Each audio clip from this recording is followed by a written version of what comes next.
Buenas tardes y, como siempre, bienvenidos a un nuevo Viernes Cultural de La Falange. Empezamos anunciando la del próximo viernes, día 23 de febrero, si a alguien le suena la fecha, por algo será.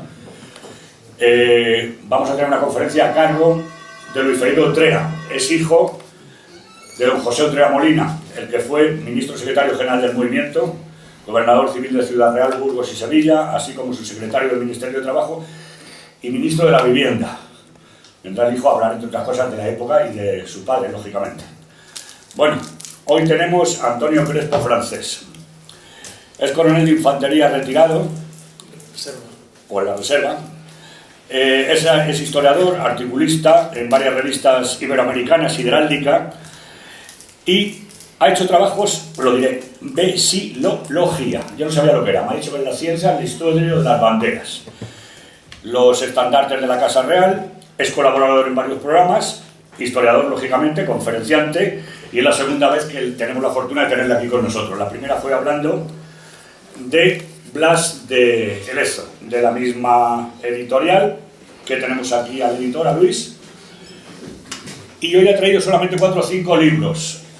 El motivo no es que no merezca la pena, es porque no es la presentación del libro. Valen a 36 euros en librerías, aquí nos lo dejan a 30, o sea que si alguien quiere, luego, pues con gusto se lo firman, ¿no? Se los dedicas, y ya te digo, bueno, de los 5 que ha traído, uno me le quedo yo, le voy a comprar, y otro creo que lo ha comprado, o sea que quedan 3. Quien lo quiera luego, que lo compre. ¿De acuerdo? Pues escuchamos a Antonio Crespo, a ver qué nos dice. Muchas gracias.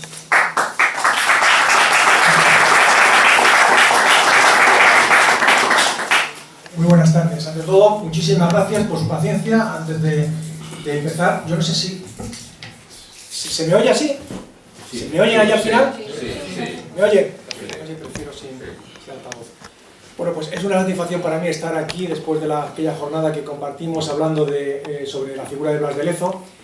Y bueno, pues me he retrasado un poco, siento haber hecho esperar un poco porque las contingencias de la vida, venía repasando en el tren la charla, una carpeta de plástico con mi pendrive, y a alguien le ha parecido goloso el pendrive. El caso es que cuando me he despertado, me he dado una cabezada, lógicamente, no estaba mi carpeta con el pendrive. Espero que el que se la ha llevado la aproveche. Estaba aquí a las 6:30, me he tenido que ir a una tienda de estas, una copistería. He pedido a mi mujer que rápidamente me entre en el ordenador porque no estaba en casa, se ha ido, y he conseguido que me mandara la transparencia. O sea, es una auténtica peripecia. Vengo aquí de la Puerta del Sol y he conseguido que me mandara esto, y aunque no me ha mandado el Word, pues bueno, pues permítanme que me lance a la plaza sin capa y lo torese lo que había preparado para ustedes. Bueno, pues españoles olvidados de Norteamérica. ¿Por qué escribir un libro sobre españoles olvidados de Norteamérica? Pues precisamente porque la historiografía española, fundamentalmente, somos culpables porque hemos olvidado a nuestros españoles olvidados, no solamente en todo el mundo, pero especialmente en Norteamérica. Y porque la historiografía anglosajona se ha centrado exclusivamente en el origen de la nación en las 13 colonias. Hoy, por suerte, hay una corriente cultural universitaria que trata de rescatar ese origen español de Norteamérica, y no solamente tratado de una forma colateral, como son los borders, las fronteras, o la historia atlántica, la historia entre el siglo XVI y 1805, en momentos en los cuales pues, hay que tratar de España en el Atlántico porque era la primera potencia naval. Pues ese es el objetivo de traer esa a la memoria y recordar a nuestros responsables y sobre todo a nuestros jóvenes para que ahonden en ellos. Sí me gustaría comentar, empezando por qué motivo nos reúne aquí. Hay un valor fundamental que es el que nos trae aquí, porque estamos aquí todos reunidos. Y creo que pensemos o no pensemos de la misma manera, ese valor nos une. Y es justamente, aquí nadie está aquí por dinero, nadie está por ningún asunto mundano, estamos porque nos interesa la cultura. Pues precisamente el valor que nos une aquí, por el que estamos aquí, tiene 4 letras y es el amor. El amor a nuestra historia, el amor a la verdad, el buscar la verdad. Habrá gente que pensará diferente, habrá contradicciones, pero buscamos la verdad fundamentalmente. Es un amor que luchamos por aquello que nos interesa. Y justamente apoyados en la premisa clara de que no podemos luchar por algo que no amamos, no podemos amar algo que no respetamos, y por supuesto no podemos respetar algo que no conocemos. pues es un amor que se asienta aquí en el pecho, pero que se asienta en la cabeza, de una forma consciente, de una forma real. Bueno, pues llegamos a Norteamérica y ¿qué es lo primero que nos sorprende? Pues nos sorprende que todos los primeros relatos que hay sobre Norteamérica están escritos en español. Muchísimas tribus norteamericanas actualmente que quieren investigar sobre su pasado tienen que irse al archivo de Indias y ahí tienen un recorrido importante en el cual se refleja historia sobre sus antepasados. Les he puesto aquí, empezando de este a oeste, pues una serie de relatos, de los cuales uno del cual yo estoy estudiando ahora, el más importante, es el Memorial de Solís, que es el que relata la aventura de Pedro Menéndez de Avilés en el asentamiento de la Florida. Y alrededor pues están desde el relato de Cabeza de Vaca, por el Cabeza de Vaca, aunque fue por el este, llegó casi al centro de Norteamérica, la jornada de Castañeda de Nájera, que es otro de los que creyó que había encontrado las inscripciones de Cíbola, los que relatan Hernández de Diezma, que era el factor de la expedición de Hernando de Soto, el Fidalgo de Elvas, que también la relata, es decir, todos ellos, ese conocimiento que van recogiendo, tanto de información del terreno como información cartográfica, se va reuniendo y va pasando de unos a otros, hasta llegar al Memorial de Solís, y posteriormente hay una copia del Memorial de Solís de Meras, que apareció hace 2 años en otra familia colateral a la de Pedro Menéndez de Avilés, pues se desdoblan el Conde de Revillagigedo y el Marqués de Ferrera. Entonces, con esos 2 documentos básicos con los cuales yo estoy trabajando ahora en mi tesis doctoral, pues tenemos una amplia información de cómo fue la acción española en Norteamérica. Por el otro lado, por el este, pero que se entrecruzan, puesto que la expedición de Coronado no llegó a encontrarse con Hernando de Soto, pero manejaron territorios parecidos. Pues tenemos también una infinidad tremenda de grandes expediciones y de pequeñas expediciones, que son expediciones de 4 o 5, de media docena de personas que exploraron, que fueron a hacer actividad misional y que dejaron un gran archivo de información, de planos, de mapas, sobre todo del territorio, en función del cual luego pues se estableció la seguridad del territorio con esa línea tan impresionante que cubría desde California hasta la Florida, la línea de presidial, no porque fueran cárceles, sino porque presidían el terreno y dominaban el terreno y controlaban cualquier avenida de tribus nativas o de cualquier otra potencia extranjera. Lo más importante de esta zona es la historia de Nuevo México, que cual pues, he tenido también la oportunidad de trabajar, de Gaspar de Villagrán, el cual recoge pues, en 1598 la fundación de la provincia de Nuevo México, al norte de Nueva España, pues, la gran expedición bueno, gran, le llamo gran porque la otra eran de 4 personas, pero aquí iban 128 familias, no nos creamos que España manejó nunca grandes ejércitos. 128 familias con 400 aliados tlaxaltecas con sus familias y con 8.000 cabezas de ganado, vacuno, cerda, gallinas, y que fundaron Nuevo México.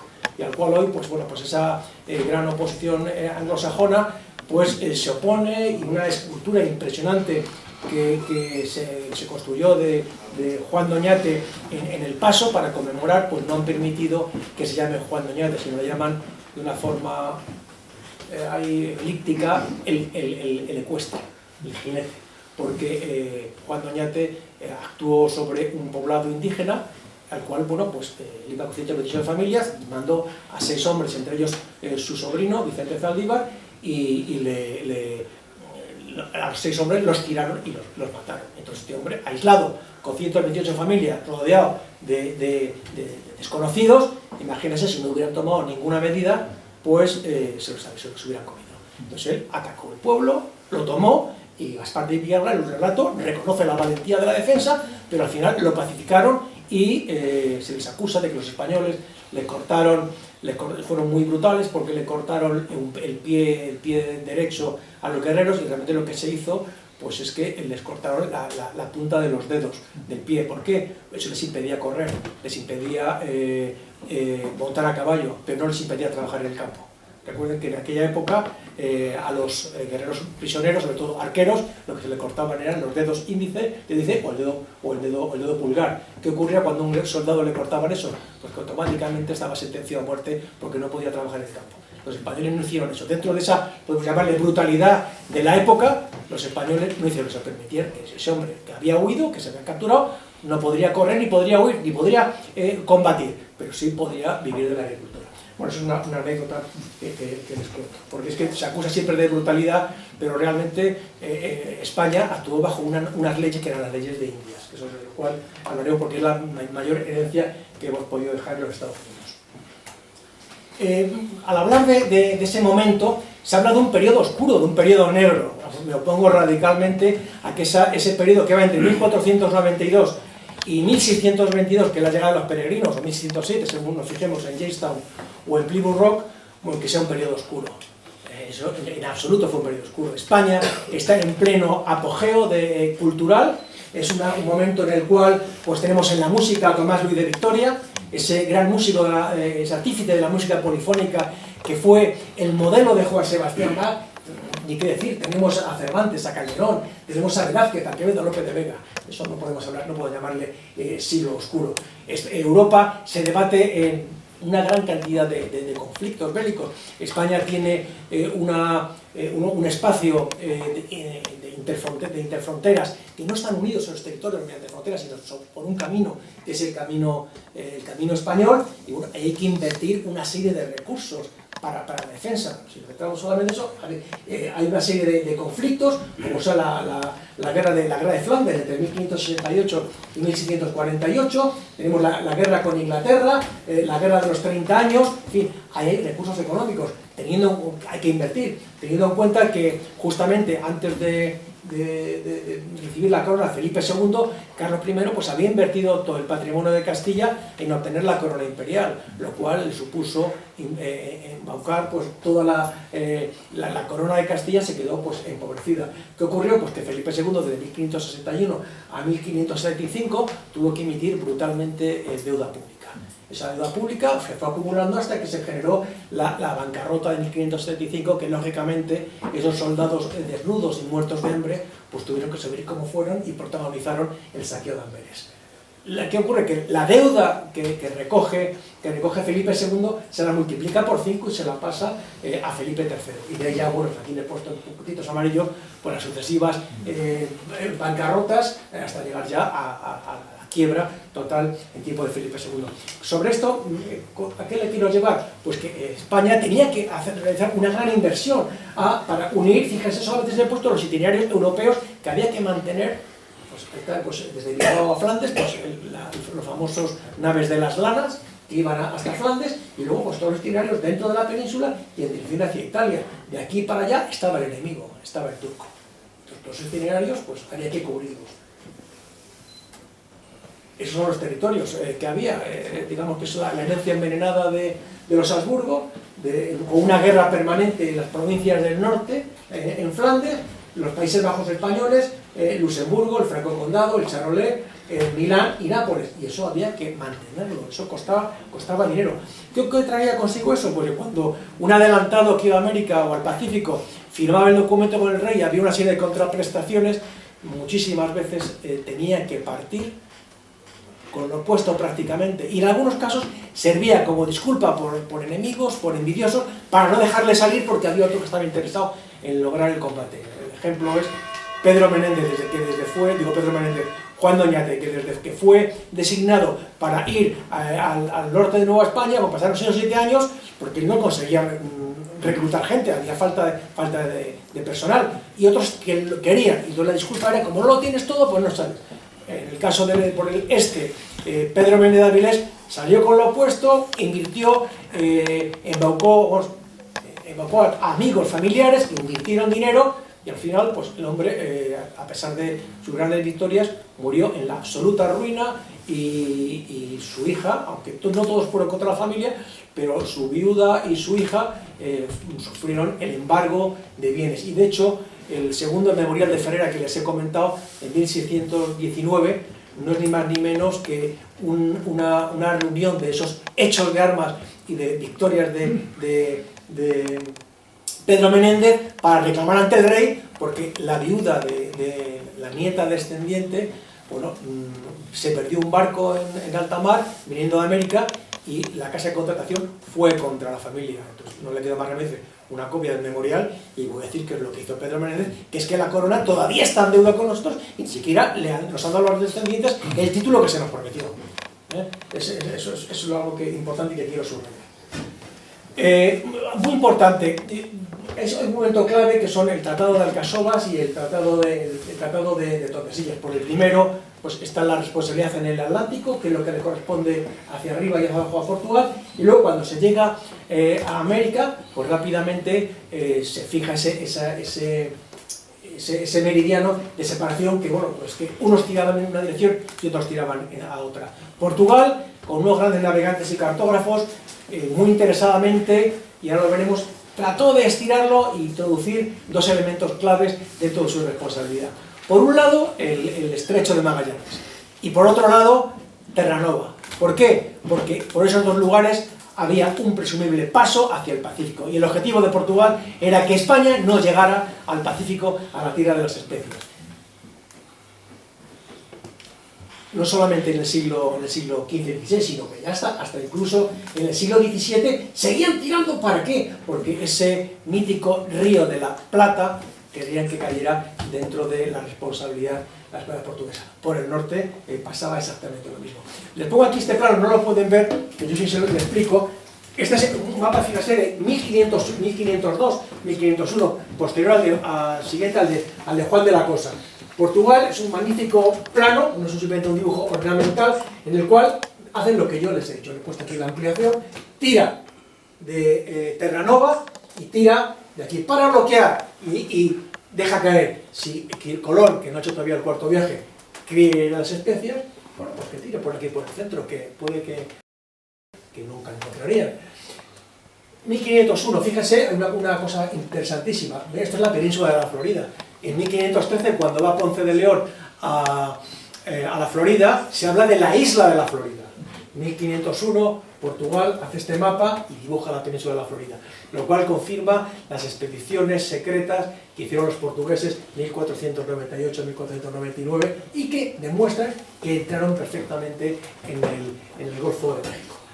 Esto que es Terranova, la forma no es parecida a la Terranova que hacen los mapas, pero la parte atlántica, yo me he permitido ampliar esa parte atlántica, compararla con un mapa actual y absolutamente todas y cada una de las islas, todas y cada una de las bahías que aparecen ahí coinciden con la Terranova actual, lo cual lleva a pensar que los portugueses conocían exactamente la situación de Terranova y cómo era, y con lo cual ellos ya reclamaban que los españoles no pudieran entrar a ese posible paso del noroeste, por arriba y por abajo. Porque Pedro Menéndez de Avilés, no olvidemos, es el conquistador de la Florida, pero entre sus aspiraciones estaba la de buscar ese paso del noroeste.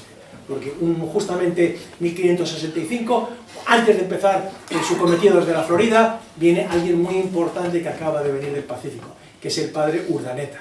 El padre Urdaneta le explica el recorrido que ha hecho y propone con él, y el documento está en el Archivo General de Indias, que por qué no se mueve hacia el norte y busca ese paso para encontrarse paso hacia las especias. Y eso es lo que se propuso. Él no se quedó en San Agustín. Al año siguiente de San Agustín se va más al norte y en la zona que hoy es Carolina del Sur funda Santa Elena. Santa Elena, una gran desconocida de todos nosotros, fue la capital de la Florida durante 20 años. Con la idea de ir en esa política española, de ir a lo que se hizo en la Reconquista, de ir avanzando la frontera, esa política de frontera, es lo que se pretendió hacer en América. Se llegó casi hasta la bahía de Santa María, Chesapeake, donde está la capital. Ahí se fundó la misión de Ajacán, que bueno, pues que ahí es donde serían los primeros mártires, el padre Segura y sus compañeros, con un joven hijo de jefe nativo convertido, les excepcionaría y morían. Pero la idea era seguir hacia el norte. Cuando ya finalmente la piratería inglesa atacó Florida, San Agustín se tomaría la decisión de ir hacia retaguardia y centrarse en San Agustín, y se abandona la idea de ir hacia el norte. Otra de las ideas importantes que yo les quiero remarcar, que no solamente era ese paso hacia el noroeste, uno de los objetivos de esos exploradores, sino era también encontrar un enlace entre el norte de Nueva España y el Atlántico. ¿Para qué? Para evitar ese itinerario que hace la corriente del Golfo, que entra por las Antillas, pasa entre el estrecho de Yucatán y Cuba, hace el Golfo, la corriente del Golfo, y sale hacia Europa. Eso tenían una serie de puntos en Jamaica, en las Antillas Menores, en Laguna de Términos, cerca de Veracruz y la isla de la Tortuga, y con lo cual estaban preparados los piratas, pero cuando pasaran los galeones, tratar de atacarlos. ¿Qué idea insistieron tanto Pedro Menéndez como Juan Doñate? Tratar de buscar un camino que enlazara esos territorios con la costa del Atlántico. Se intentó, pero no se logró. Pedro Menéndez mandaría a su capitán Juan Pardo durante 2 años, cruzó los Apalaches, hizo una interesante expedición que al final no fructificaría, porque no tenían, digamos, la idea de la dimensión y las asperezas territoriales que se iban a encontrar. Pero se intentó. Pero bueno, el hecho de contemplar objetivos lejanos, que es lo fundamental y de aplicación en la vida, fue lo que le permitió mantener la Florida. Si seguramente se hubieran centrado en mantener solamente la península de la Florida, se habría perdido. Pero como el objetivo general lejano era llegar mucho más al norte, la Florida se quedó consolidada. Hay un hecho importante que hoy día pues, hay tanto historiadores españoles como norteamericanos, anglosajones, tratan de introducir el sistema educativo, y es que el primer día de Acción de Gracias se celebró en San Agustín, el 8 de septiembre de 1565, lo celebró Pedro Menéndez de Avilés, y el segundo se celebró en 1598, el 30 de abril, nada más pasar el Río Grande, en la zona de San Juan, el pueblo que fundaron San Juan de los Caballeros. Son los 2 primeros días de Acción de Gracias en Norteamérica, que están ocultados por la historiografía norteamericana y que hoy ya se empieza a mover y a destapar. Hay personas de gran relevancia, como por ejemplo el que fue cónsul honorario de España en El Paso, un señor, un anglosajón, Shendon Hall, que ha fallecido hace poco, que este hombre se dedicó a recorrer todo el centro de Estados Unidos, todos los estados, dando conferencias, hablando del Día de Acción de Gracias Española. Algo que no se recuerda y que hoy pues no solamente no se recuerda, sino que se trata de hacer dentro de estos maniobras de adoctrinamiento. Pues no sé si habrán visto las noticias que el último 12 de octubre en una serie de colegios en California, pues igual que se hace cuando se hace el Día de Acción de Gracias norteamericano, que los niños se reúnen y preparan una serie de la comida, imitan esa comida que se hizo con los nativos. Bueno, pues en algunos colegios, una acción totalmente pues, fuera de lugar, se disfrazaba a niños de conquistadores y otra mitad de sacerdotes, de franciscanos, y con unos látigos hechos con cordones de algodón, pues a la otra mitad de la clase les golpeaban para recordar que Colón lo que hizo allí fue ir a matar. Eso se está haciendo actualmente, aunque también está la corriente contraria, y tratar de reconocer y no ocultar, poner en su valor, porque lo que no se puede negar a ninguna civilización es el carácter civilizador, y España, desde luego, como heredera de Roma, y con el derecho por delante, fue un poder civilizador, que es algo que no se puede negar. La otra fue la Segunda Acción de Gracias, en 1598, donde tuve la suerte de poder participar en la conmemoración. En 1998 se pretendía solamente recordar, que no me parece mal, las desgracias de 1898, pero bueno, me dirigí a una serie de personas y bueno, parece que caló y propuse el hacer un itinerario conmemorativo entre El Paso y Santa Fe en Nuevo México, 500 kilómetros, 100 kilómetros diarios por parejas, 20 kilómetros por hombre y día, y recorrimos todo el itinerario entre El Paso y Santa Fe y dimos un poco de moral a todos aquellos hispanos que no se llaman hispanos a sí mismos, Nuevo México, que ellos mismos se llaman a sí mismos españoles, porque para recordarles a los anglosajones que ellos no pasaron la frontera, que la frontera les pasó a ellos. ¿Por qué también digamos, ese olvido? Pues es importante porque la acción española fue una suma de tremendos fracasos hasta que se alcanzó el éxito, pero fue una gran perseverancia. Desde las primeras expediciones, los primeros adelantazos que se nombraron, aquí les he puesto por ejemplo el Vázquez de Ayllón, que intentó ese primer asentamiento cerca en Virginia, en lo que se llamó San Miguel de Guadalupe, porque los indios tenían un pueblo que se llama Gualdape, y rápidamente los españoles lo que hacían era adaptarlo a sus creencias, fundó ese pequeño asentamiento que no fructificó y durante 2 veces intentó. Hubo hasta 6 intentos de asentamiento fallidos. El gran itinerario brutal recorrido de Hernando de Soto, que recorrió por prácticamente todo el centro y oeste, estuvo a punto de cruzarse con la expedición de Coronado, que llegó un poquito más arriba, pero no pudieron. Como saben, Soto muere y es enterrado en el tronco de un árbol. hace un relato impresionante sobre las costumbres de los nativos, llega a lugares en los cuales hay aguas termales, y a pesar de haber guerras de indios contra otros, relata cómo hacen las paces durante esa época invernal, y todos van allí a tomar las aguas, y cuando se acaba la temporada de aguas todo el mundo se marcha, y si es tiempo de agricultura, y si es de hacer la guerra, en fin. Y luego ya pues su teniente, Moscoso, es el que toma el mando, llega, se interna en Texas, vuelve, regresa, y finalmente, pues lleno de tristeza, pues llegan a México. Y otro fallo más, pero gran cantidad de información, porque una cosa que es fundamental, y es que nos demos cuenta que no es una suma de fracasos de gente que va a su aire, no, se cumplían órdenes clarísimas de la corona, de lo que había que hacer, y la información se recogía, y esa información verídica y a veces apasionadamente falsa, bueno, incitaba a otros a seguir adelante, pero todo era coordinado por los virreyes, en este caso el virrey de Nueva España.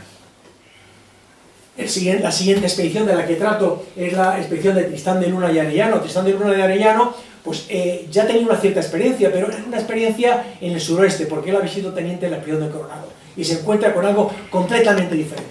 Él había ido hacia el norte en búsqueda de esas 7 ciudades magníficas que soñaban, que eran un mito, las 7 ciudades de Cíbola, pero luego él va a fundar lo que se llamó Santa María de Filipina. ¿Qué ocurre? Pues que se encontró con una gran tragedia. Oído por la prensa, pues vemos lo que ocurre a diario en la época de tifones, pues que viene un ciclón y se lleva todo por delante. Pues el primer día que fundaron Santa María de Filipina, todo se fue al traste, y una tormenta, y lo destrozó. Podían haberse cruzado de brazos, haber cruzado, vámonos de aquí. No, Tristán de Luna los tenía bien puestos y dijo, no, voy a explorar hacia el norte. Mandó a su piloto, una persona clave en la exploración en aquel momento, que era Gonzalo Gayón, y lo mandó a buscar ayuda. Vino a Nueva España, y él se adentró hacia el norte, hasta Georgia, y finalmente ya el virrey se encontraba muy enfermo, le dio la orden de relevo, de irse para atrás, y Gonzalo Gayón recogería al personal, porque él ya había ido con pilotos anteriores, Antón de Alaminos, en fin, los pilotos más importantes, y él ya conocía todo el Golfo de México. Él recogería esa expedición, y acompañando a Ángel de Villafañe se iría hacia la costa del Atlántico para intentar un asentamiento que se intentó y también se frustró, pero Gonzalo Gayón iba recogiendo una información fundamental, porque de ahí la importancia de los pilotos. Este hombre fue luego seleccionado por Pedro Menéndez para ir con él.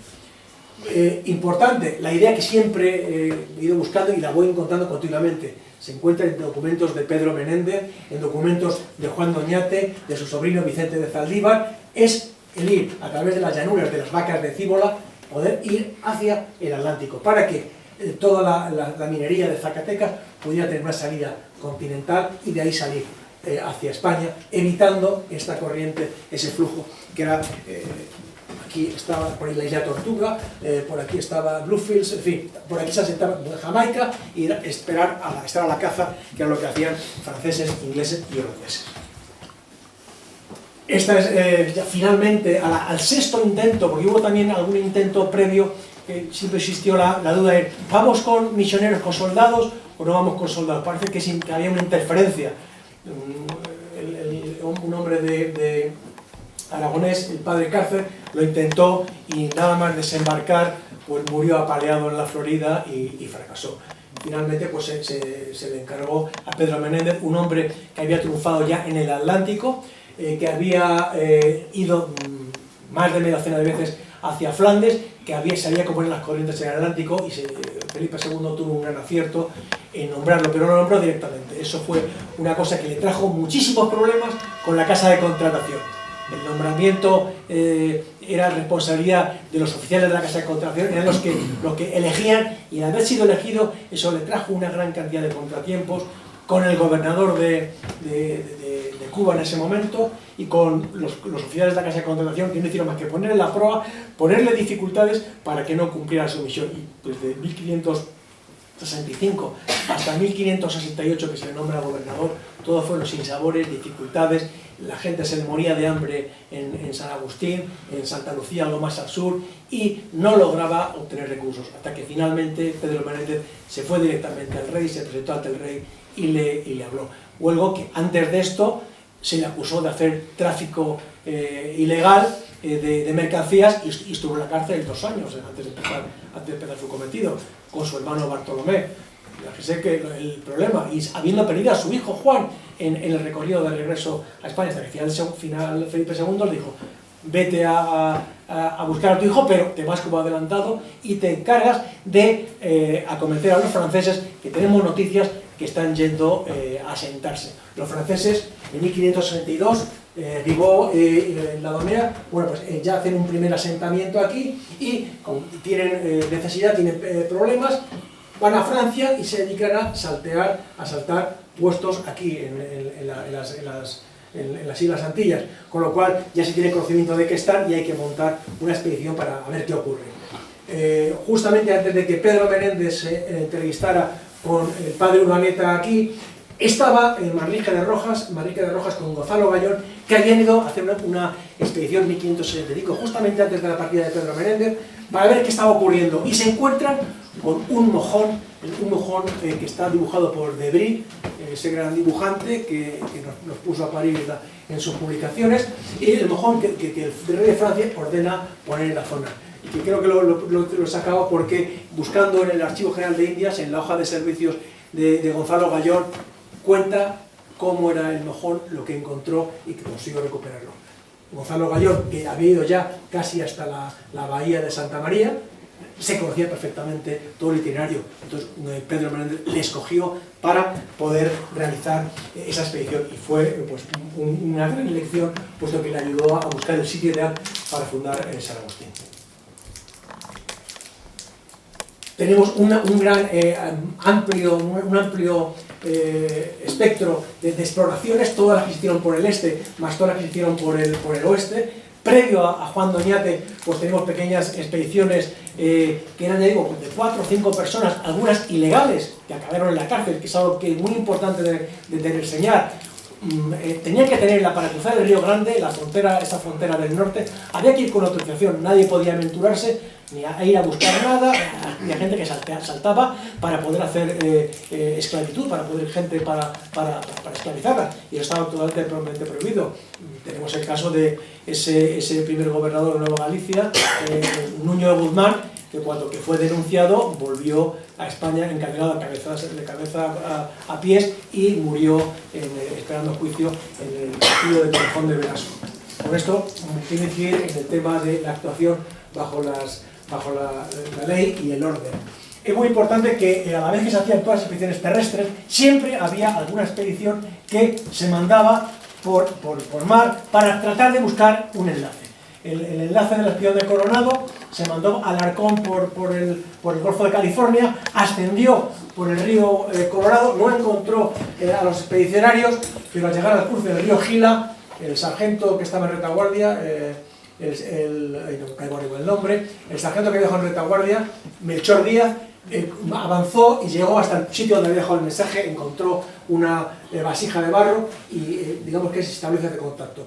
No está, con la expedición de Juan Doñate, la expedición marítima no llegó a establecer contacto, pero llegaron casi a la bahía de San Francisco. No llegaron a entrar porque siempre estaba metida entre niebla y era difícil de encontrar. Este es el famoso mojón que dibujó Debris, el sonar de Debris, estas litografías que representan a españoles con perros comiéndose las o cogiendo niños por las piernas y rompiéndolos contra las paredes. Pues este Debris fue uno de los que ilustró la brevísima de las casas con sus dibujos, hablando de la maldad, la malignidad de los españoles. Esta es la expedición de la cual les he hablado antes, que desde Santa Elena, ese desconocido que hoy día es un lugar arqueológico, porque inicialmente cuando se descubrió en los años 80 se pensó que era un asentamiento francés. Lógicamente ahí estaba Charles Fort, que fue desalojado por los españoles, y es donde se fundó Santa Elena en 1566. Desde ahí se hizo esta tremenda expedición cruzando los Apalaches. Durante 2 años, año y medio, Juan Pardo y su sargento Hernando Moyano de Morales llegó hasta Tennessee, estableció un itinerario impresionante, pero el objetivo final, que era llegar hasta el norte de Zacatecas, no lo alcanzó. Finalmente hubo que replegarse, puesto que los ingleses, sin estar en guerra, pues estaban atacando San Agustín. Esta es la otra gran expedición que yo le doy una gran importancia por la cantidad de información que se recogió y que me la dejó escrita el superviviente de la expedición de Pánfilo de Narváez, Cabeza de Vaca. Recorrió todo el sur de los Estados Unidos y luego entró hacia el centro del suroeste norteamericano, dio noticia, él fue jefe, fue esclavo, fue médico el relato llamado Naufragios es impresionante. Y este hombre, bueno, pues lógicamente cuando llegó ahí arriba se encontró con una serie de construcciones en piedra que ahora verán las imágenes, pues realmente pues, les llevó a pensar que eran las Torres de Cíbola, y es por lo cual luego Fray Marcos de Niza se lanzó como un laco hacia el norte, yendo con uno de los 4 supervivientes, con el negro Estebanico, y claro, pues dijo que había encontrado las Torres de Cíbola. Generaría luego la expedición de Coronado, que no encontró, por supuesto, nada. Pero bueno, lo importante es esta gran información topográfica que se fue acumulando. Fíjense, esto solamente es en el suroeste. Les he hablado antes de pequeñas expediciones, como la de un capitán, Gaspar Castaño de Sosa, o Francisco de Oliva Bonilla, son expediciones de 10-12 personas que trataban de siempre encontrar e ir hacia la llanura, la Gran Quivira, donde ese mito que había allí. El mito que se situaba en esta zona, ¿cuál era? Pues ese mito que habrán oído hablar ustedes, que es las 7 ciudades de Cíbola. Hay mitos que se sitúan antes de la llegada y hay otros que se sitúan después. El mito, por ejemplo, de las fuentes de la eterna juventud es un mito que se atribuye a la expedición de la Florida, pero realmente Ponce de León no iba buscando, es algo que se atribuye con posterioridad. En cambio, el mito de las 7 ciudades de Cíbola sí podemos decir que se transportó ahí. Primero, hay un mapa en 1517, es un planisferio cónico de Ruist, un holandés, en el cual hay un dibujo en el Caribe que pone las 7 ciudades de Cíbola y cuenta, en letra muy chiquitita, que la historia que era de 7 obispos de Extremadura que en la época de la Reconquista se van en dirección hacia Lisboa, y de ahí parten hacia el oeste y no se sabe qué ha ocurrido de ellos. Entonces, bueno, pues ellos lo colocarán, y cuando se explora el Caribe, ¿qué ocurre con el mito? El mito siempre salta y se coloca al lado de la frontera. En el mapa del mallorquín, no me acuerdo el nombre, me saldrá, pues lo colocan aquí. Cuando se va alcanzando, al final los mapas van apareciendo siempre hacia el norte, hacia el famoso paso de Anián, el reino de Anin, que dibuja en sus mapas Marco Polo. Cuando en esas expediciones que va de supervivencia que realiza Cabeza de Vaca, pues va encontrando edificaciones de este tipo, las casas cadoanas, timucuanas, o la casa guichita del mismo tipo, de tipo vegetal. Pero llegan hacia el oeste y de repente se encuentran con cosas como esta. Esto es Quintuelis, podemos hablar de un pueblo galante, un pueblo bonito. Esto parece casi una ciudad medieval. Fíjense, esto es el monumento Montezuma, no Montezuma. Hay un monasterio chiquitito, porque esto es impresionante, en el Pirineo, que es San Urbez, en Huesca, que es como esto, pero en miniatura. Fíjense qué construcciones, esto rápidamente, un hombre que llega saliente de esa visión medieval y ve esto, pues rápidamente empieza a ese mito transportarlo al territorio. Yo les pongo esto, después de haber visto cosas como esto es un Hogan navajo, llegan y me encuentran con esto, y yo, si llevo en mi mente San Juan de la Peña o Covadonga, ¿qué es lo que yo voy a pensar? Pues yo me encontré las 7 ciudades de Cíbola, para mí es evidentísimo. No sé qué pensarán ustedes, pero yo después de haber visto esto, si me encuentro con aquello, digo, uy, esos 7 obispos han estado aquí. Y más si se encuentran con esas ciudades, esos pueblos que están abandonados, en silencio. Eso les incitaría todavía mucho más. Había habido una gran sequía en el siglo XV, con lo cual hizo que esos pueblos se diseminaran. Bueno, pues yo creo que ese fue el mito que llevó a contar esas ciudades abandonadas y fijar esas 7 ciudades en los pueblos los indios pueblos de Nuevo México y Arizona. No podemos dejar de lado que si eso fue en el siglo XVI, ya en el siglo XVII se realiza la gran expansión hacia Texas, en la cual se ha puesto ahí en rojo pues la gran cantidad de misiones, porque lo importante es España lo que iba es hacer misión, y se tenía como gran patrono a la Santa Sede, que era la que dirigía, y con lo cual se hacía, y si no hubiera querido no se hubiera hecho, pero todo se hacía con esa finalidad, que es realmente el legado que ha quedado en territorio norteamericano. Eso es lo que ahora se conoce como el Camino Real de los Texas. El Camino Real de tierra adentro va desde México hacia El Paso y se dirige hasta Santa Fe. Y luego están los caminos de California, los caminos real, uno que va por el continente y cruza por el Paso Yuma, el río Colorado, y el otro que cruzaba California y llegaba por la península de California, que se protagonizó pues Juan de Anza y Gaspar de Portola, de los cuales pues les rindo homenaje y trato en el libro. Ya llegados al oeste, pues hay que buscar ese paso que podía haber para unir por el paso por el norte. De acuerdo que se abandonó la idea por el este, pero a lo largo del siglo de la Ilustración se trató de buscar esa posible entrada. Desde las primeras expediciones de Hernán Cortés para llegar a Catay, a llegar a la China, se creía que en principio el Pacífico era un pequeño golfo, algo que se iba a pasar por las buenas, y hubo varias expediciones que se dieron cuenta que aquello era una inmensidad geográfica.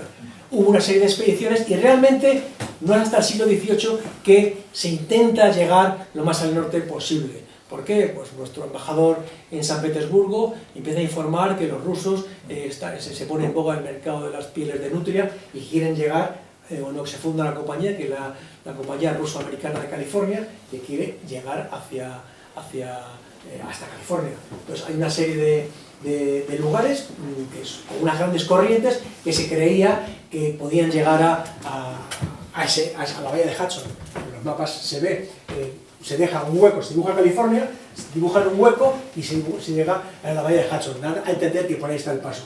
Esta es la desembocadura del río Columbia, que fue cartografiada por Bruno de Zeta y de Uragoitia, y más de 60 años después llegaría ahí la expedición norteamericana de Lewis y Clark, creyendo que habían sido los primeros en llegar. El mapa de esa bahía estaba ya hecho y estaba ya en el depósito de la Marina, y la expedición de Lewis y Clark no se habría podido realizar si no hubieran tenido la ayuda de un español que era Manuel Lisa, un descendiente de murcianos que se había quedado a vivir en Nueva Orleans y que fundó la Compañía de Pieles de San Luis, la primera compañía de pieles.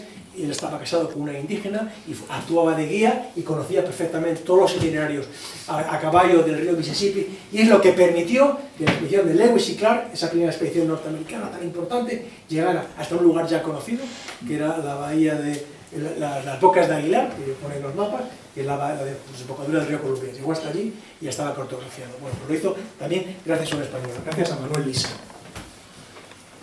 Estas son todas las expediciones, de las primeras expediciones que hay del siglo XVI-XVII, que tratan de llegar pues, hasta la entrada de Juan de Fuca, Cabrillo, Juan Rodríguez Cabrillo, hoy que tengo aquí una transparencia,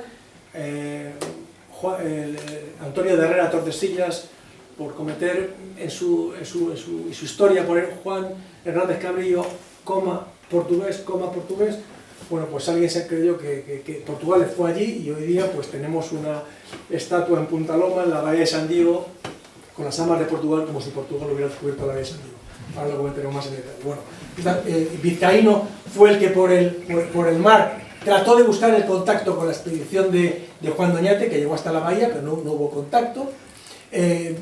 La expedición de Cabrillo en la 1542, y Ferrelo es su piloto, puesto que él murió aquí en la península de California, herido en un combate con los nativos que les atacaron, y luego Ferrelo trató de llegar y llegó prácticamente hasta lo que es el estado de Washington actual. Ese fue el punto más al norte. Tendría que llegar el siglo XVIII para que los grandes Arteaga, Bodega y Cuadra, otro español nacido en Lima, pero por ello no menos español, que es otra de las reclamaciones, que muchas veces digo, no, oye, es que este hombre es un limeño, este es un mexicano, no. Aquellos eran españoles que habían nacido allí, que estaban cumpliendo unos designios de la corona, y eran tan españoles como los que estaban aquí en la península. Estas son las 4 grandes expediciones que hubo, que se llegó hasta el extremo más al norte de Alaska. Yo me he permitido el trabajar con mapas norteamericanos militares a escala 1:50.000, y desde aquí, desde la isla de Vancouver, y no se pueden imaginar la cantidad de nombres españoles. No les hablo de decenas, les hablo de cientos de nombres españoles, algunos puestos por anglosajones, por canadienses, en reconocimiento a la presencia española en la zona. La hoy conocida como Isla de Vancouver, como sabrán, inicialmente se llamó Isla de Cuadra. Cuando llegó Vancouver, caballerosamente Juan Bautista de la Cuadra y Bodega le ofreció que la isla se llamara de Cuadra y Vancouver. Así se llamó, pero después de los tratados de Nootka, al replegarse España hacia el sur, rápidamente quitaron el nombre y se llamó Isla de Vancouver. Hoy día, en todos los canales que hay en la zona norte de la isla, el canal del Rosario Strait, el canal de Nuestra Señora del Rosario, está lleno de islas, de canales, donde leemos los nombres de todas las expediciones españolas, de los cadetes, de los dibujantes, están todos allá. Hay una isla que hoy se conserva el nombre de Isla de Cuadra, porque los canadienses le pusieron ese nombre en recuerdo de Juan Bautista de la Cuadra. Ahí les he puesto un brevito resumen, porque no puede más, son cientos y cientos de nombres de españoles que aluden al santoral español, aluden a los lugares de origen de España. Para mí es un detalle importante. Si comparamos con la emigración anglosajona, no tengo nada contra ello. Vamos, yo estoy casado con una mujer anglosajona y las cosas que digo, porque tengo un conocimiento de causa.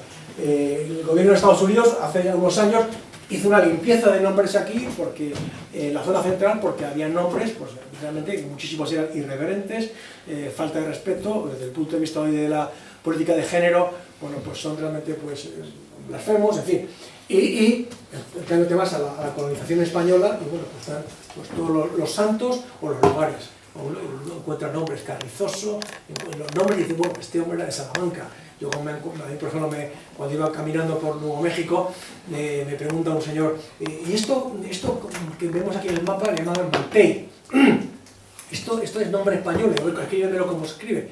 Y yo, Malpaís.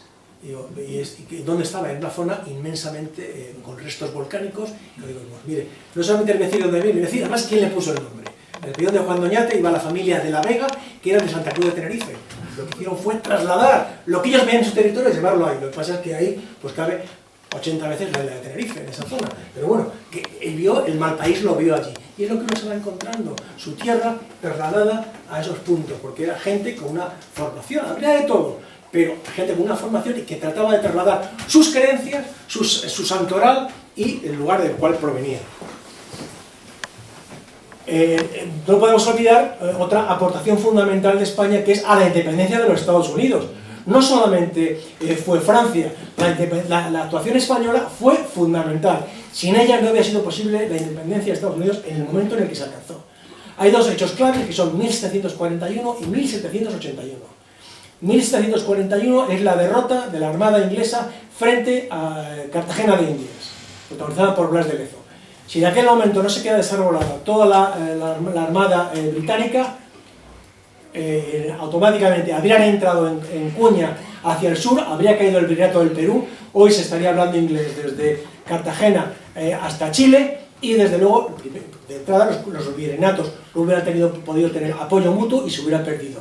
Se hubieran asentado y Estados Unidos, desde luego, habría pasado por todavía 30, 40 o 50 años más cuando se logró. Y el otro momento clave es Pensacola, 1781, Bernardo de Galvez, hoy reconocido como ciudadano honorario de los Estados Unidos. Pero no solamente él es el protagonista, digamos, el representante, que estaba olvidado, que ahora no lo está, pero hubo otras muchísimas personas, desde Juan de Miralles. Juan de Miralles era el jefe del espionaje español, amigo íntimo, forjó amistad íntima en Filadelfia con George Washington, el presidente de los Estados Unidos. Fue el primer extranjero que recibió honores militares en su muerte, puesto que murió en brazos de su esposa en su casa en Mount Vernon. Pues ese hombre fue el que era un comerciante que bajo una tapadera de una compañía de tráfico de esclavos se movía por todo con su cuñado, Eligio de la Puente, se movía por todo el Golfo de México, por todo el Caribe, entraba y salía en Jamaica, se enteraba de los planes, iba a Filadelfia y hablaba de los planes, de los apoyos, de los barcos que salían desde Fuenterrabía llevando vestuario, uniformidad, y de los miles y miles de pesos duros, de reales de 8, que vía París llegaban a Estados Unidos. El mayor apoyo económico fue el real de 8, el dólar de los pilares, que fue la primera moneda circulante en los Estados Unidos. Y Inglaterra en ese momento no tenía la plata que tenía España. De hecho, la palabra peso fue imitada y traducida para la libra inglesa, y por eso llaman la palabra pound. Pound es simplemente la traducción al inglés de la palabra peso, porque ellos querían tener una moneda inimitable como la nuestra, que fue la primera moneda internacional que corrió desde América hasta la China, donde hoy día encontramos monedas, pesos de 8, reales de 8, resellados en el mercado chino, porque fue la moneda de tráfico internacional más importante hasta la llegada del dólar. Este es el origen, como ustedes ya saben, se basa en la elipsis en las columnas de Hércules, y en los primeros billetes circulantes en Estados Unidos, si se fijan, están respaldados, un billete norteamericano, y aquí ven el escudo de armas de España, aquí lo tienen igualmente, aquí también lo tienen. Posteriormente, según va avanzando, lo que se encuentran es que ya se encuentra aquí, y debajo empieza ya a aparecer el dólar americano con las águilas, pero siempre delante el español. Y luego, al contrario, aparece aquí el águila norteamericana y detrás aparece la moneda española. Un momento, dime, llevo 45 minutos, vamos terminando, no les quiero aburrir. Hay una cosa importante que cuando acusan a España, bueno, una cosa importantísima de la herencia española son las leyes de Indias. Las leyes de Indias, desde 1492 hasta 1512, que surgen las leyes de Burgos, la ley de Valladolid, son algo más de 10 años. Pensemos actualmente en sentencias que se están esperando para cosas realmente graves e importantes, transcurren 15, 20 años. Hablar de unas leyes hechas en 10 años, con un debate en el cual hubo teólogos de toda Europa en España, podemos decir que fue una decisión de hoy para mañana para poder ponerse en marcha, reconociéndose la humanidad, desechándose teorías radicales como la de Ginés de Sepúlveda. Ginés de Sepúlveda, que lo sacan a marear los indigenistas como si eso fuera de la ideología de España. Ginés de Sepúlveda fue echado desde el principio y sus teorías sobre la no humanidad de los sitios fueron desechadas. Las leyes de Indias fueron la norma bajo la cual se actuó, y que si se hubiera mantenido, muchos pueblos indígenas habrían sobrevivido. Cuando España se marchó de allí, automáticamente la protección que tenían los indios desapareció, y los criollos, los que se quedaron allí, fueron los que pusieron en venta el propio territorio, y en vez de alcanzar grandes naciones, fraccionaron de la mano de los británicos, y en vez de haber una gran nación mexicana, una gran nación Nueva Granada, León, Venezuela, una gran nación Ecuador, Perú, Ecuador, y otra gran nación el Río de la Plata, media docena de naciones, hay tropecientas, con lo cual eso le hundió en la pobreza, en la miseria y en la esclavitud económica en la cual viene el problema. Bueno, yo les quiero hablar de la Real Expedición Filantrópica de la Vacuna, que es la gran herencia que España aportó a la sanidad internacional. Según Jenner, el descubridor de la vacuna, inglés, que se quedó con la boca abierta cuando el rey de España le dijo: venga a España que quiero hacer esto, y no da crédito. No se le ocurrió al rey de Inglaterra, se le ocurrió al rey de España, Carlos IV, con sus grandes defectos, pero había tenido en su familia ese problema, y dijo: vamos a mandar esta expedición que dé la vuelta al mundo y lleve la vacuna, y llegó hasta Norteamérica y hacia el Pacífico, y se fue ofrecida en islas que había ingleses. Rápidamente creyeron que les querían envenenar, hasta que al final la aceptaron. Bueno, pues esto ocurrió. Yo no conozco ningún caso de ningún militar, soldado español que recibiera ningún título de nobleza por matar, por masacrar, aunque se nos ha acusado a los españoles de ser los grandes masacradores. Prueba como esta no la hay en Inglaterra. En cambio, en Fort Pitt, posteriormente, el gobernador James daría orden a su gobernador militar de distribuir mantas infectadas con viruela para acabar con esa raza execrable, según palabras suyas que están recogidas en documentos. Bueno, pues esa es la prueba. Ese hombre, después de haber hecho aquello, recibió un territorio en Reino Unido y el título de una baronía. Es el relato de toda la gran expedición, y como prueba, esto no lo he visto en ningún país europeo. Si ustedes van a la plaza de la Armería, van y miran la fachada que apunta este-oeste, según puestos desde la Almudena miramos de la plaza, y en las dos esquinas, a derecha e izquierda, hay reyes de España colocados esculturas. Se encuentran estas dos esculturas, que son la de Moctezuma y Atahualpa, como dos reyes de España. Si encuentran alguna en Inglaterra, Francia, Suecia, les doy un premio. Otro legado importante que llevan los españoles a América es el caballo. El caballo, sin el cual no se entiende Estados Unidos, esa idea romántica de los indígenas. El caballo le dan los españoles. Los españoles, cuando llegaron ahí, se encontraron unas huellas que se creían que eran de carromatos y lo que eran traías de perros, con las varillas de sauce marcadas en la tierra. Y los caballos fueron a base de robos, intercambios, ventas. Muchas veces la costumbre castellana de dejar las yeguas en libertad, pues hacía que cuando había una tormenta, que había muchísimas, pues se escaparan y que se crearon grandes manadas de caballos salvajes. Que en el siglo XIX, porque estorbaban el reparto de territorios, no sé si habrán visto alguna vez por qué hay secuencias de ello, fueron brutalmente masacrados los caballos salvajes. Hoy día están protegidos, pero simplemente para evitar disparos, simplemente iba una camioneta, se les iba poniendo un cable de acero al cuello, se les golpeaban las piernas para que cayeran y se iban arrastrando hasta que iban muriendo. Se mataron por miles y miles los caballos salvajes de origen español. Hoy día esos caballos mesteños, o Mustang, viene la palabra mesta española, que es como la mesta tenía libertad de paso, pues estos caballos que iban libres por donde querían, te viene el nombre de mesteño. Pues esa es la gran herencia que entraron tanto por Florida como por la zona de actualmente Nuevo México. Y al siglo XVIII se extendieron por toda América.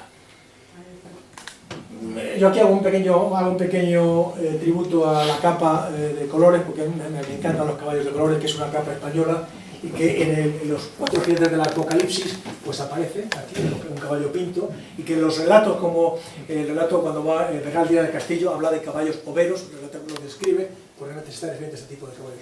Es una de las capas que, por moda, que el blanco era más bonito, el tordo, hacía el caballo tordo, parece que de la Escuela Española de Equitación de Austria y la de Croacia, pues se ha seleccionado, pero realmente estos caballos tipo que fueron también y todavía persisten aquí en Norteamérica. Igual que los iberos dibujaron esos guerreros romanos que se movían por Castellón, en la cueva de la Suya, pues también los indígenas norteamericanos, fíjense qué bonito, la capa con la cruz, el morrión, la lanza. Aquí vemos otro caballero con un caballo castaño. Este caballo, aquí vemos un caballo de colores, un caballo tordo. Pues es la expedición que mueve, eso es el cañón de Chelly en Arizona. ¿Por qué se habla de Juan Rodríguez Cabrillo? Juan Rodríguez Cabrillo, aunque hubiera nacido en Portugal, era español, estaba desarrollando cometidos designados por la Corona de España. Hace poco, como hacía esta señora, Wendy Kramer, que es una investigadora canadiense, que mirando de casualidad documentos legales en los libros de Guatemala, se encontró con que había habido un problema coincidiendo con el momento en el cual Juan Rodríguez Cabrillo estaba asentado en Guatemala, pide permiso para ir a casarse a Sevilla. Justamente coincide con esa fecha, Juan Rodríguez Cabrillo monta en un barco y en ese barco alguien rompe la seguridad de las cajas reales, las violenta. Se llega a Cuba, todos quietos, entran los escribanos y se toma declaración. Y en el libro se puede leer que toma declaración a alguien que se llama Juan Rodríguez Cabrillo, natural de Palma de Mícer Egidio. Mícer Egidio es Mícer Egidio Bocanegra, el que recibió la reconquista, el pueblecito de Palma, y de viene por deformación Palma del Río.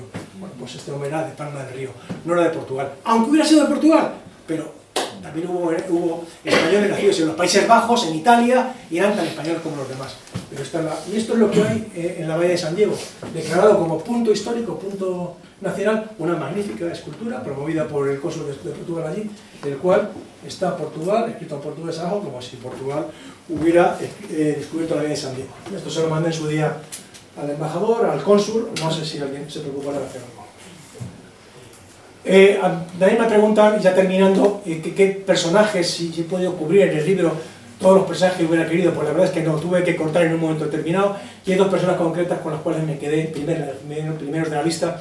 Uno era el ataque de San Luis, protagonizado por Fernando de Leiva, fue el defensor, aquí dentro, esto es el Capitolio de Missouri, y ahí se refleja la defensa de los españoles con los norteamericanos frente a los ingleses y los nativos que atacaron. Él empeñó toda su fortuna personal, puesto que Bernardo de Galvez no podía ir hacia arriba a prestarle ayuda, y él fue el que hizo la defensa de San Luis, y como consecuencia de las heridas que recibió moriría, pero se le reconoce ahí. En el Congreso también hay otros españoles recordados. Bueno, pues este es uno de los que yo me he dejado. Y el segundo que me he dejado, bueno, pues creo que es fundamental, que es Méndez de Cancio, que fue el que derrotó a Hawkins y a Drake, y que fue el gran victorioso, que he tenido la oportunidad de conocer a su descendiente hace unos días en Oviedo. Son dos personajes importantes. ¿Cuál de ellos considero más importante o menos importante? Yo creo que todos fueron importantes. Hubo grandísimas expediciones, hubo expediciones pequeñas, impresionantes, como por ejemplo la que protagonizó el padre Domínguez y el padre de Escalante, con un cartógrafo, Bernardo de Miera Pacheco, que salieron de Santa Fe, se fueron hacia el norte, recorrieron todo lo que es Mesa Verde, los Four Corners, las cuatro esquinas, Nuevo México, Colorado, Utah, Arizona, y dieron toda la vuelta y buscando un camino para poder llegar a California. No lo lograron, pero toda su investigación fue la que ayudó a que posteriormente se encontrara el Spanish Trail, que fue el camino que llegaba hasta California y que permitió que Santa Fe se convirtiera en un punto comercial para poder comerciar con el Pacífico. Y bueno, pues yo, una de las cosas que para mí es fundamental y que quiero remachar, es que se habla muchas veces, bueno, ¿quién fue a California? Fueron mexicanos. Fue Juan de Anza, había nacido allí, soldado que dio su vida luchando contra Cuerno Verde en Nuevo México. Fue Gaspar de Portolá, un hombre nacido en Balaguer, en Lérida, y que tiene una casa solar en el Valle de Arán, una famosa torre preciosa, la Torre de los Portolá.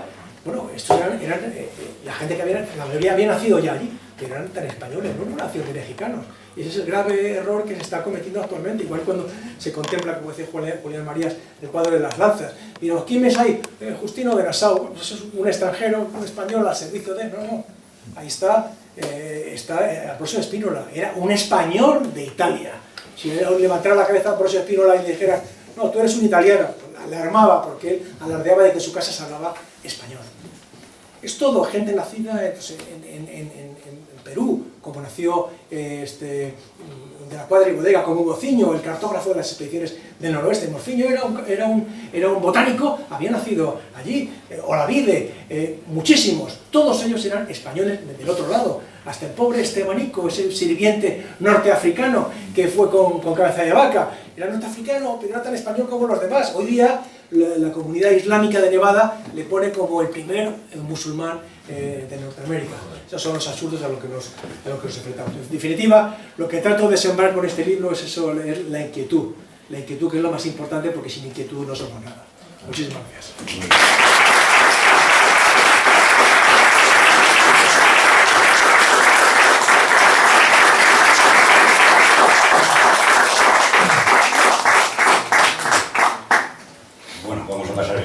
Pero antes déjame que te haga yo un paréntesis. Creo que nos has dado una idea muy buena para acabar con la deuda pública, mandar los tercios, ¿no? Para acabar con la deuda pública, mandar los tercios. Hombre, Amberes ya no es tan rica como en aquella época, creo que era la ciudad más rica del mundo, pero la deuda está por ahí. Bueno, llevábamos una bufanda pública. Bueno, lo que sí puedo decirte es que cuando España se marchó de allí, cuando empezó la explotación norteamericana de los recursos de argentíferos en América, en 10 años se sacó más de lo que había España sacado en todo el tiempo. O sea, se acusa de que España expolió o se llevó a España. Nadie que va a un territorio y lleva su familia, pone universidades. Los primeros periódicos que hubo en América, las primeras universidades son españolas. En Asia lo mismo. La primera universidad de Asia, la de Manila, es española. Para formar, parece no, y claro, era para meterles otra ideología, ¿no? Era para llevarles lo que se quería que era lo mejor para nosotros, se esperaba que fuera lo mejor para ellos, ni más ni menos, no se pretendía masacrar ni nada. En Norteamérica, cuando ya había periódicos y universidades, pues todavía pues, andaban masacrando. De hecho, si me pongo el ejemplo, hagamos una fotografía aérea sobre México capital, hagámosla sobre Pittsburgh con los grandes adelantos que hoy día en los ortofotopictoplanos, ampliamos Y cuando ampliemos y veamos las letras de los periódicos que lee la gente, veamos las caras y veamos cuántos gente con tez morena, nativos... Bueno, tú le has citado, esa era la teoría de Fray Ginés de Sepúlveda, que todos teníamos derecho al imperio. Sí. Un imperio que tiene que ser evangelizador, claro, con todas las virtudes que lleva la religión católica, enseñar que no sabe, pues lo sabe, todo esto. Y es la discusión con el otro, con el impostor de Fray Bartolomé de las Casas. Y bueno, yo he leído por ahí unos estudios bastante interesantes, que ya es que no sé ni de quién eran, que demuestran que en alguna medida el último gran guerrero indio era español, Jerónimo. Bueno, Jerónimo era de cultura española. Se llama así por los frailes jerónimos. No, porque se llama Jerónimo porque la primera batalla que realizó la hizo el día de San Jerónimo. Era Jerónimo y luego su sucesor Vitorio eran hispanoparlantes. En el suroeste, total, se hablaba ya español. Cuando los anglosajones se mueven de este a oeste, se escriben al virreinato y dicen, ¿qué hacemos? Cuando todavía empezaron ya a moverse anglosajones, dicen, bueno, si son católicos los dejamos quedarse, si son protestantes los mandamos. Ya los navajos y los apaches eran ya españoles, hablaban español, no había problema. ¿Qué problema surge? El problema surge cuando en 1848, después de la normativa de Guadalupe Hidalgo, cuando hace el pacto hispano-mexicano-norteamericano, ¿qué ocurre? Que los anglosajones llegan y empiezan a crear las reservas, porque había plata más al norte, por eso esas imágenes del caballo, tal, en un sitio donde no hay nada, es que ese no era su territorio, es que realmente ahí no hay nada donde se les mandó. Y ahí mandaron a todos. Entonces, había familias mixtas, hispano-apaches, apache, hispana, o navajo, también hay muchísimo navajo hispano. De hecho, Pedro Pino, cuando viene a España, explica en las Cortes de Cádiz que con el pueblo navajo se harán una gran nación que se extienda por todo el suroeste. Metieron a muchas familias, que yo no me separo de mi esposa o de mis hijos y me voy con ellos a la reserva. Hubo muchos españoles que se fueron a la reserva porque estaban casados y tenían hijos hispano-indios. Y ahí fue donde se armó el conflicto. Jerónimo hablaba español perfectamente. Y de hecho, pues en muchas... Y que no había sido hostil, mientras que las costumbres y la voluntad de España, al revés. Era un hombre que fue tratado como un espectáculo circense, sí, y la verdad que murió, si no hay que ver más las fotografías que se conservan de él al final de su vida, un hombre totalmente degradado y... haciendo el ridículo, una cinta en la mano... Como un animal, lo llevaban con el circo, con Buffalo Bill, y era como... Si ellos no transmitieran cultura. De hecho... el hecho de esa costumbre que hubo en esa época, los zoos humanos, lo habrán visto alguna vez, hubo en Filadelfia, hubo en otra ciudad, y eran con indios norteamericanos que estaban metidos como allí, como un circo, un zoo, y también trajeron nativos de Filipinas, y los metían en un rollo y les echaban comida. No solamente hubo ahí, también hubo en los Países Bajos. Pues esa es la... En Bélgica, en Bélgica. Bueno, pues eso sí, es así. Cuando llegó la independencia del Congo, en el 50 y algo del siglo pasado, los echaban cacahuetes a los niños negros. El Congo es digamos que Leopoldo es uno de los grandes genocidas. Sin embargo, pues mira, ahí lo tienes en Bruselas, qué buena es, sí, la capital cultural del mundo. Sí, y, sí. Bueno, es un estado fallido. Sí, sí, bueno, un estado creado por los judíos, pero bueno, no vamos a entrarnos en eso ahora mismo. A ver, pregunta, por favor. ¿Por qué no se constituyó nunca una capitanía general? Pues yo no sé decirte. Por falta de... ¿Dónde? Pues en el norte, porque siempre las capitalías generales eran en la no, avanzadilla del en el siglo XVIII, que ahora así me acuerdo del nombre, el apellido, el rojo era de origen irlandés. Siempre hubo, bajo el mando del virrey, no sé, Tilly, se trató de hacer las provincias internas, que se rigieran al margen del virreinato, con un presupuesto propio y con todo. Se intentó crear la comandancia de las provincias internas. Pasa que al final siempre había un problema económico de fondo. Pero esa fue un intento, crear, digamos, ese colchón, esa marca, ese espacio ahí, para que funcionara de una manera, pero hubo una gran oposición por parte del virrey de Nueva España, que veía mermadas su autoridad y su presupuesto. Es el caso, por ejemplo, de Argentina, que empezó con capitanía general. Sí. Por ejemplo, Quito era una capitanía general, que es lo que dio Ecuador. Era la forma de... Esa comandancia general de las provincias del norte. se trató de formar porque ese línea presidial que iba desde California hasta los Adaes en Texas, pues estaba cubierta por unas fuerzas que querían trabajar de forma independiente, se movían, cubrían espacios, había itinerarios de seguridad, y eso querían que tuviera una comandancia. Estoy tratando de acordarme del nombre del teniente coronel, que era más sobrino del virrey, le llaman el Rojo porque era pelirrojo, era de origen irlandés, no me acuerdo del nombre, pero bueno, existió esa idea de poder formar esa comandancia independiente del virreinato de Nueva España. A ver, allí al fondo, está antes.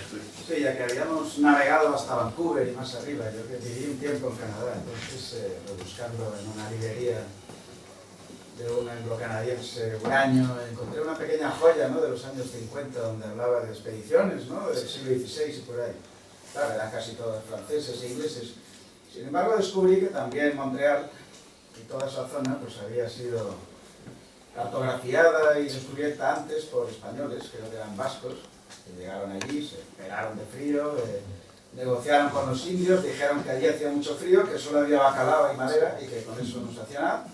El bacalao ya pescaban en otros lados y madera. No, pero bacalaos en Terranova, los balleneros vascos, todos desde Terranova hasta Islandia, la trabajaron muchísimo en el siglo XVII. Meterse hasta Montreal, navegar el San Lorenzo, cartografiarlo todo y tal, dijeron que aquello no tenía mucho interés. Y de hecho llegaron antes que Cartier, ¿no? Sí. Y tal. La idea era, por ese itinerario, haber podido llegar hasta el Hudson, que se creían que por ahí estaba el paso del noroeste.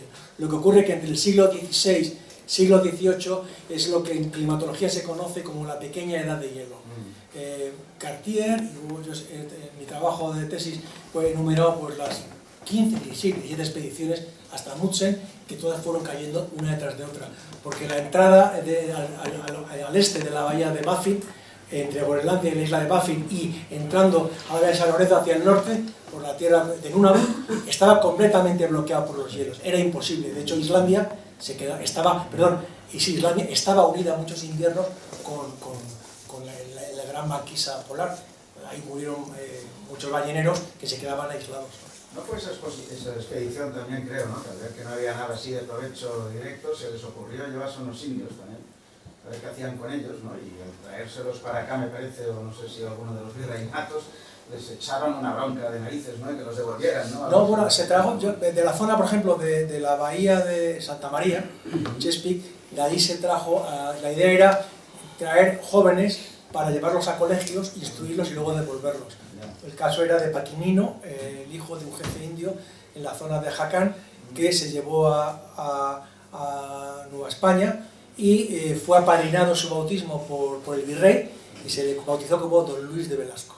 Ese jefe indio vino a España, se le presentó al rey, volvió, y luego cuando se fue con el padre Segura a la zona de la bahía de Santa María, pues la verdad empezó a recobrar sus costumbres y al final se quedaron aislados y solamente se salvó uno y se los quedaron a todos. Pero bueno, a veces se traían, de hecho las incursiones que hubo en el suroeste, a veces traían gente y automáticamente eran castigados y se les ordenaba que era prohibido pasar hacia el norte. De hecho hay una cosa muy curiosa en la frontera del norte, en Nuevo México, en Santa Fe, cuando estuve allí, que ellos para el hecho de marcharse de viaje, no le llaman marcharse, le llaman, dicen, irse para atrás. Vayas a donde vayas a Canadá, vayas a Dakota del Norte, vayas a Nebraska, a donde sea, es irse para atrás, irse de viaje. ¿Por qué? Porque allí estaba la línea. Y de allí la única posibilidad de irte de viaje era irte para atrás, irte hacia el sur. Y es una vieja costumbre, un dicho que se dice, yo cuando estaba despidiéndome allí en Albuquerque, me decía, ¿ya te vas, mi comandante? ¿Te vas para atrás? Digo, ¿cómo para atrás? Digo, no, te vas para España, para atrás. Entonces yo sé su concepto de que irse para atrás es regresar a donde tú eres. Jesús. ¿Qué podría decirnos de Fray Junípero Serra y las misiones franciscanas? Los trato aquí, claro, no he podido alargar porque tampoco les quiero aburrir. Es la parte final, porque para mí es la parte más importante. Del padre Garcés, Fray Junípero Serra, muchísimos. Este fue el gran artífice, junto con, que por cierto, sabe que cada estado tiene una flor, tiene su himno y tiene un personaje. El de California es Fray Junípero. creo que hay una tendencia que quieren quitarlo y buscar a una persona del grupo gay para tener como representante. Ellos sabrán lo que hacen. Pero Fray Junípero Serra pues, fue el gran hombre que hizo esa obra de elaborar ese camino real de California. Tenemos todas esas misiones que están separadas exactamente a un día de marcha. ¿Para qué? Para que pudieras hacer la marcha, descansar en un sitio seguro, tranquilo y emplear tu marcha. Y podías ir desde Baja California hasta San Francisco a un día de marcha. Y los padres franciscanos tuvieron esa idea maravillosa que era llevar consigo semillas de mostaza que iban recogiendo, y hoy día se puede ir caminando por la zona y se puede ver el camino a lo lejos marcado de amarillo, que eran las flores que daban los franciscanos que iban arrojando cuando iban caminando. ¿Iba a decir algo? Sí. En los territorios por donde iban las expediciones, ¿estábamos bajo la soberanía de alguna nación? ¿Perdón? Los territorios donde iban las expediciones... ¿Españolas? No, si tenían alguna soberanía esos territorios, No, alguna nación. En ese momento, cuando España reclama, hay un tratado en el cual Tordesillas, Alcazobas y luego Tordesillas, por las cuales pues, España se reparte con Portugal. Pasa que otras potencias europeas no reconocían, no quisieron reconocer a la Santa Sede por ese carácter, digamos, de derecho internacional que tenía en ese momento. De hecho, Francisco I dijo de una forma muy arrogante, pues que me traigan el testamento de Adán por el cual Dios dijo que el mundo se repartía entre España y Portugal.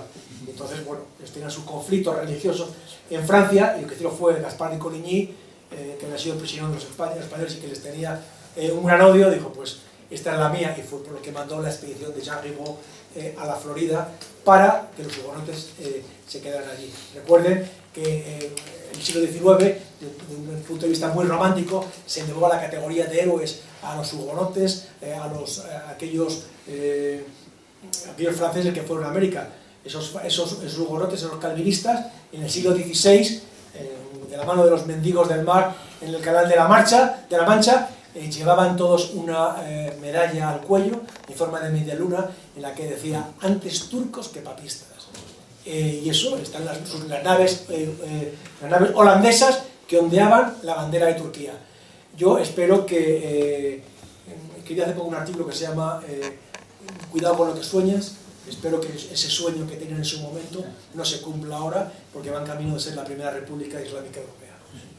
Sí, quería saber también qué parte de esta rica historia que usted nos ha contado, ¿Perdón? qué parte de la rica historia que nos ha contado se está impartiendo hoy día en las escuelas. Pues en Estados Unidos hay una gran tendencia ahora en departamentos de universidad para investigar. Y hay departamentos de historia, yo tengo recogida por lo menos 20, 25 universidades.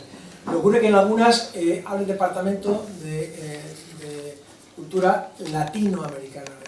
El nombre latino, la palabra latina, es una palabra que se inventó en Francia para latinos somos todos cuando tal, pero para lo malo los hispanos. Entonces, bueno, yo como ni a Haití ni a Quebec le llaman latino, porque es un latinoamericano, es francófono, porque el resto es Hispanoamérica. Tenemos que tratar de defender la palabra hispano en contra de eso que está muy metido, que vemos a políticos nuestros que emplean la palabra latino, pero que no son capaces de corregir. Entonces hay que tratar de que tenemos que luchar por lo latino fue un invento de Duvalier, sí, me parece. No, de Duvalier, no, de la época de Napoleón III. Pero Duvalier lo estaba introduciendo. Sí. Bueno, total, que era para hacerse notar un poquito. Sí, ¿no? Francia, en quitar el protagonismo español y ellos introducirse. De hecho, bueno, pues la mayoría de, muchísimas banderas que vienen a la cabeza ahora, símbolos presidenciales en Centroamérica, Sudamérica, pues tienen ustedes la escuadra y el gorro frigio. Fue la masonería inglesa británica la que trajo esa independencia, que fue realmente la esclavitud económica que todavía hoy siguen padeciendo, puesto que los criollos lo que hicieron fue vender el territorio a Fruit Company y a todos los que se la vendieron, porque realmente los grandes propietarios están en manos de la economía anglosajona. Y quien vendía el territorio vendía a las personas que había en el territorio, claro. Lo que se llamaba la gleba. Has citado, no de pasada, porque es bastante importante, a Bernardo de Galvez, como el otro, y la famosa batalla de Pesagona, sí, que ya daría para un libro y para todos los que hicieran falta. Y quería que me contestaras qué le parece la actitud de entonces rey de España, yo creo que Carlos III, me parece que Sí, Carlos III, una actitud contradictoria de apoyar a las colonias en su independencia de los ingleses, pero no hacerlo público, lo que nos costó de que cuando Estados Unidos alcanzó la independencia tuviera otro aliado y no fuera precisamente España, a pesar de que el peso económico, como tú has dicho, la pólvora, la ropa, tan importante para los uniformes y demás, fue cosa de España. Y entre otras cosas, de Miralles, que lo has mencionado antes, que es el que se lo hacía llegar a escondidas a los anglosajones. Juan de Miralles no, es que he citado Juan de Miralles, no, el espía, Francisco de Saavedra fue el, digamos, fue militar, pero fue el que trató todo el aspecto del apoyo económico para la llegada del dinero. Este hombre en una tarde llegó a reunir pues cerca de 1 millón de pesos en la isla de Cuba para que poder poner en marcha a la Armada francesa para hacer el cerco de Georgetown, porque no se movían porque no tenían dinero. Todas las damas cubanas vendieron sus joyas, vendieron tierras y se pudo lograr en un día y medio 1 millón de pesos duros para poder financiar. La actitud de Carlos III, bueno, de entrada, pues los pactos de familia son veneno puro. Eso perjudicó a España. La mujer de Felipe V, su única intención era poner a cada hijo en un reino, y eso pues fue a costa de España. Frente a Inglaterra, digamos que aunque estaba resurgiendo, había unas ideas de renovación e ilustración, pues no quería, había digamos una cierta, no quería, se quería ser temerario en actuar frente a Estados Unidos. Cuando se pudo declarar abiertamente se declaró, pero mientras a través del espionaje, a través de la información, pues a través de Aranda, que estaba en París, se iban mandando los apoyos. También ya existía ya la idea, los propios políticos españoles lo preveían, cuando se alcance la independencia, detrás viene Hispanoamérica, eso lo veían clarísimo, que iba a ocurrir. De hecho, a los enviados norteamericanos al Reino de España, sí, a los cuales intentó defender Aranda, sí, de su embajada en París, prácticamente se les expulsó de España.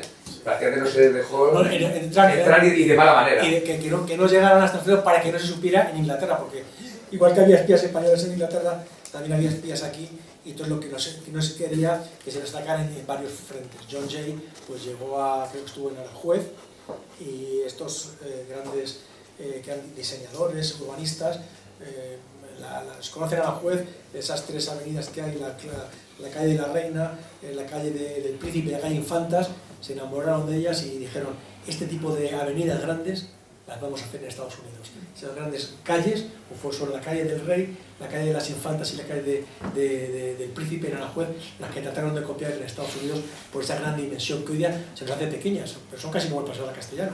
Pues eso fue lo que llevaron a Estados Unidos. La marinería de Baleares también tuvo mucho que ver. ¿Quién era el almirante Farquhar? No. Hoy día, pues no me toques ese tema porque me voy a cabrear. Hay una fundación. No he dicho nada. Hay una fundación que Estados Unidos han engañado a una norteamericana que se llama Fond Farragut of Catalan Culture of the United States. Fundación Catalana de Cultura en Estados Unidos. El primer almirante de la Armada de Estados Unidos se llama David Farragut, que era de Menorca. De Menorca. Tiene el puerto de Pollensa, tiene un monumento.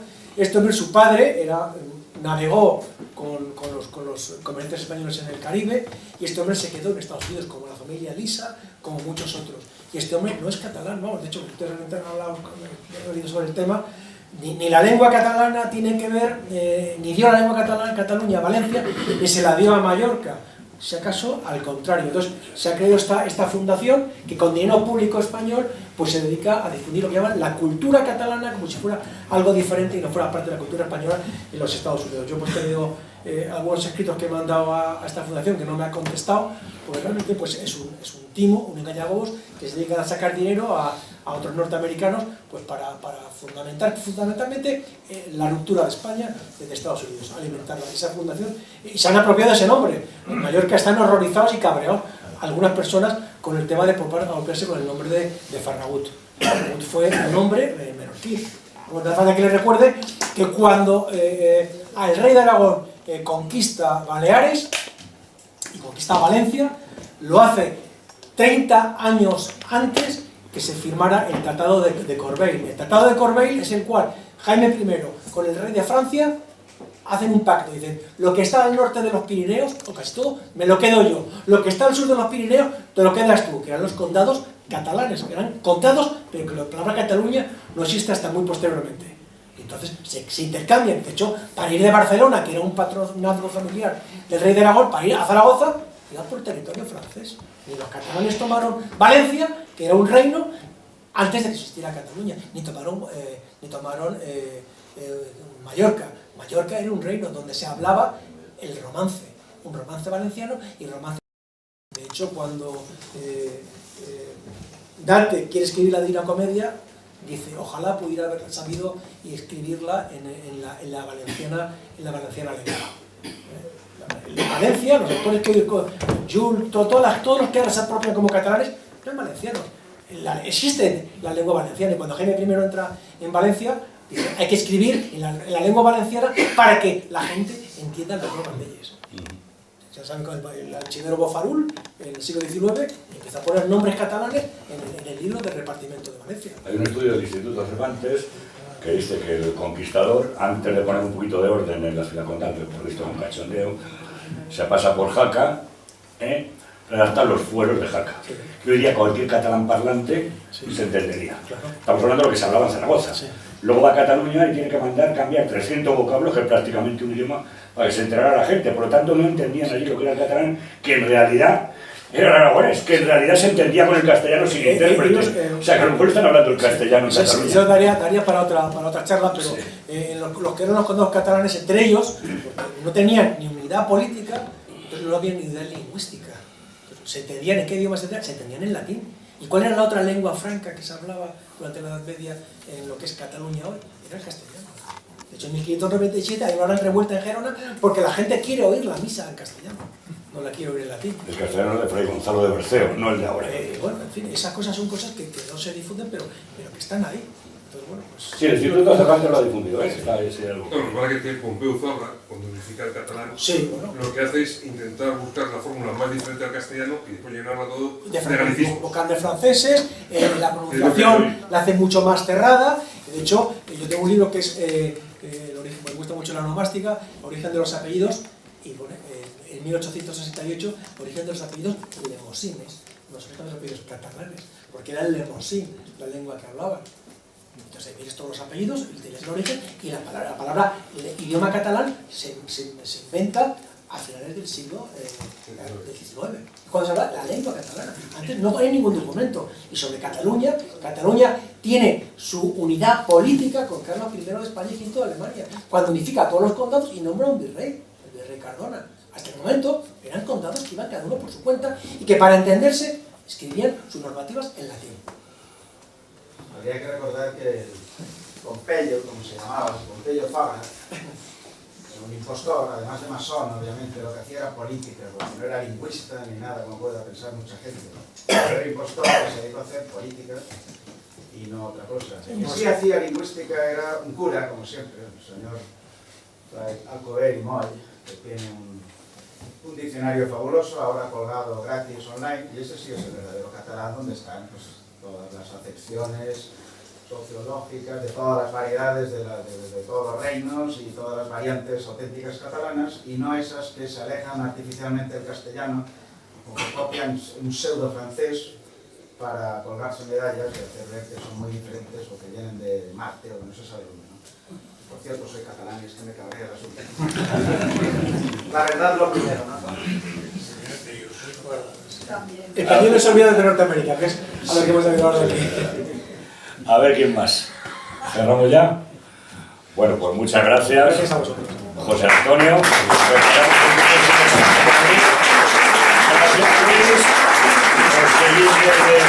de Editorial Actas, otra empresa guerrillera que se mantiene firme en la defensa de los valores hispanos, y como siempre pedimos colaborar con ellos siempre que se pueda, siempre que publiquen un libro, y si no, animarlo para que sigan publicando y se los compramos. Quedan 3, repito, uno mío, no le vendo ni le traspaso.